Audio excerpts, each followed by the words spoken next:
Hello everybody, my name is Dee and welcome to Books and Quirks.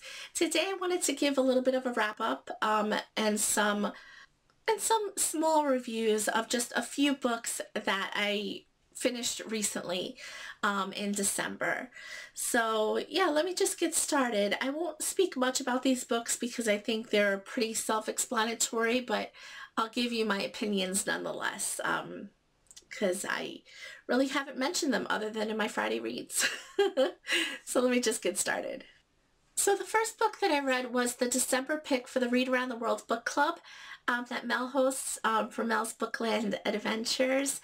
And that was Against the Odds by Marjolin Hoff. I hope I said that right. Marjolin Hoff. This is a middle grade book. We decided to take it, we all decided to take it sort of easy in December because of the holidays and everything, and this was supposed to be an easy read. I did not enjoy this book. I gave it 2 stars, and that's really upsetting because I really thought I would enjoy this book. This book follows a young girl named Kiki, and her father is sort of a doctor without borders kind of thing. He goes to very dangerous war-torn countries and stays there to be sort of a doctor for some time. So he goes to the war zone basically to they need doctors there, obviously. And she's very upset with this. She's always thinking that her father will not come back, that her father will not return. And then one day her worst nightmare comes true and he does not return.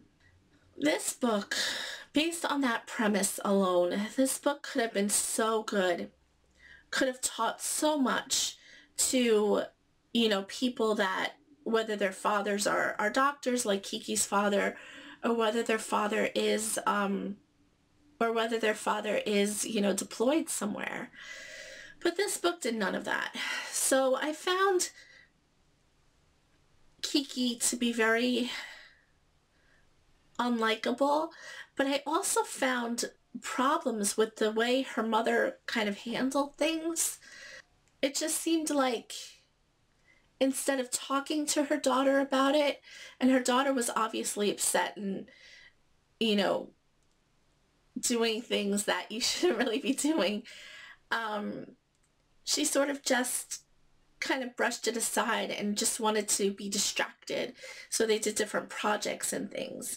I think that, for a child, you should be wanting to talk about it, but it was kind of brushed aside, and everything's fine, when Kiki obviously was upset. And also there was a scene where she did something to a dog that I just couldn't handle. When anything bad happens to either an animal or a baby, I get very upset and I can't handle it. I can't handle it in movies. I can't handle it in books. So that kind of was, it happened kind of in the middle of the book, or maybe even towards the end. I almost put it down from there, never wanted to look at this book again. But I did. I finished it. I finished the book. Yeah, I just thought it was silly. I couldn't connect with Kiki. And I definitely couldn't connect with her mother. And the whole story, when it ended, there was no real learning opportunity. Or any learning opportunity that was there was completely lost, I thought. And yeah, I just really didn't enjoy this book, and unfortunately I gave it 2 stars. And this book, for the Read Around the World book club, it took place in the Netherlands, I believe. Yeah, I believe. It's been such a long time. I read it at the very beginning of December, so I'm trying to remember. I think I blocked out some of this book. But yeah, so that's my thoughts on Against the Odds. The next book that I finished is Mr. Dickens and His Carol by Samantha Silva. I absolutely loved this book. This is an entire, it's a work of fiction, but it revolves around Charles Dickens and the writing of A Christmas Carol. So A Christmas Carol was published in 1843. So Charles Dickens in this book is coming upon hard times. And I don't know if any of this is actually true, but this is what, the book tells. He's coming upon hard times. He's already written some masterpieces, Great Expectations, Nicholas Nickleby, a couple others, and his installments, because all of these books that he's published before were installments in magazines. So you had to buy the next magazine or paper to read the next part of the book. That's how things were. A lot of things were published back then. But his publisher comes to him and said, things aren't selling as well as they were. People are going for a different type of thing these days. And if you want to stay published, if you want to stay within our agency, you must write a Christmas book. And when this book starts, it is like November. So it is like around Thanksgiving, the beginning of the season, and he has a month basically to write a masterpiece.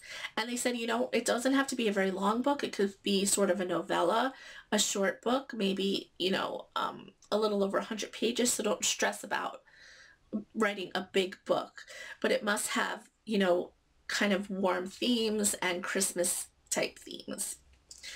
So this book follows him mulling around. There are a few different things that happen, and he sort of becomes his own Ebenezer Scrooge in this book. And he kind of, in writing The Christmas Carol, also like Scrooge in the book, kind of brings back the Christmas spirit and reminds him of all of the blessings that he has in his life. I just thought this book was adorable. I loved it. I loved how he met people just in the street, and how like he met a Jacob Marley, and that's how, he got the character of Jacob Marley. And I just loved this book. I thought it was such an appropriate book for the season. It's not like a mind-blowing masterpiece, but I still thought that it was good, and I cannot just wait to keep this on my shelf forever because it's such a beautiful edition also. The next book that I finished recently is Belgravia by Julian Fellowes. I talked about this book in a couple of my Friday reads, so I won't go into that much detail, except to say that it was wonderful. It's kind of in the same vein of Downton Abbey. He's the creator of Downton Abbey, and he also produced it and directed it. And it's just amazing the kind of things that he comes up with. So this book is, unlike Downton Abbey, it takes place in the 1800s, takes place during Victorian times. And it follows several different families. I don't want to give anything away. I think even reading the back of the book gave some of it away for me. I'll just say that it follows several families, and it mostly follows, the main family, the upper class family, not really the servants. It touches upon them a little bit in this book, but mainly it's the, upstairs families. And from the beginning of this book, from the first chapter, there is scandal, there is drama, and, and just people trying to save their reputations. So I just think that if you like Downton Abbey, or if you like historical fiction at all, I think that you will absolutely enjoy this. The only negative thing I could say about this book is during the first chapter, the chapters, first of all, are very long. They're like 30 pages each, which I wish they were a little bit shorter than that. The first chapter, you come in, you enter the scene of preparations for a ball, and then within that same chapter you actually go to the ball as well. And there's a lot of things that happens at that ball, and it sort of gets the story going. What happens that night will sort of affect everything for the rest of the book. But for that first chapter, I was just so confused. I was like, what is happening? Who is talking? Because obviously, if you're in a ball, there's a lot of people talking. There's a lot of dialogue going on. They're all having different conversations. So it took me a while. It took me almost the whole first chapter to sort of get my grounding. But once I got my grounding, starting with probably the second chapter, it was amazing. And oh, I know he wrote a couple more books, and I probably will be reading those at some point in the future as well. But just, if you're a fan of Downton Abbey, if you're a fan of historical fiction, I highly recommend this book. It is just amazing in my eyes. It is amazing. And the last book that I finished recently that I want to talk about is the Noel Diary by Richard Paul Evans. I've talked about this author before. He writes a Christmas-themed book each year. The thing about Richard Paul Evans is it's not just, he doesn't write books that are just kind of light and fluffy. Although a couple of his books are. I shouldn't say never. But a lot of his books have a lot of depth to them, and there's a lot of things going on. He always has, you know, a little bit of a romance, but it's sort of a second kind of plot, secondary plot. So this book follows Jacob Churcher, and Jacob is, when Jacob was 16, his mother was mentally ill, and his father left when he was a little boy. And when he was 16, he came home to find all of his possessions on the front lawn of the house. And so he left home when he was 16. And although you get some flashbacks, most of this story takes place in the present time, where Jacob is now in his 30s and his mother has recently passed away. At this point in time, Jacob is a renowned, famous author, and he has not returned home since he was 16. And he has to sort of come to terms with not only cleaning out his mother's house, but also, you know, a little bit coming to terms with his past. And there's a lot even more depth and things that come to light throughout this book that I don't want to really say because they come out, you know, a little bit later and it could be a spoiler.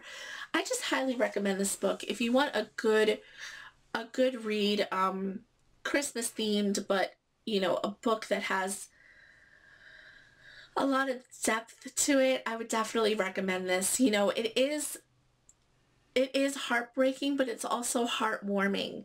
And I thought it was perfect for the season despite some of the, you know, hard themes of this book. Yeah, it's just, I just thought this book was amazing. And I wound up giving the Noel Diary 5 stars, and I don't think I mentioned, but I think I gave Belgravia 4 stars. And yes, all of those books were amazing, except for, unfortunately, Against All Odds. But if you want to give Against All Odds a shot for yourself, it's under 100 pages. It's very short. And the typing is huge because it is a middle grade novel. But that is all I have for you. That is my quick wrap up, my quick thoughts on some books that I finished in December. I thought they were, for the most part, I thought they were great reads. And yeah, let me know if you've read any of these or if you are going to be reading them. I would love to know anybody else's thoughts on these books. And I will see you all very, very soon. Bye.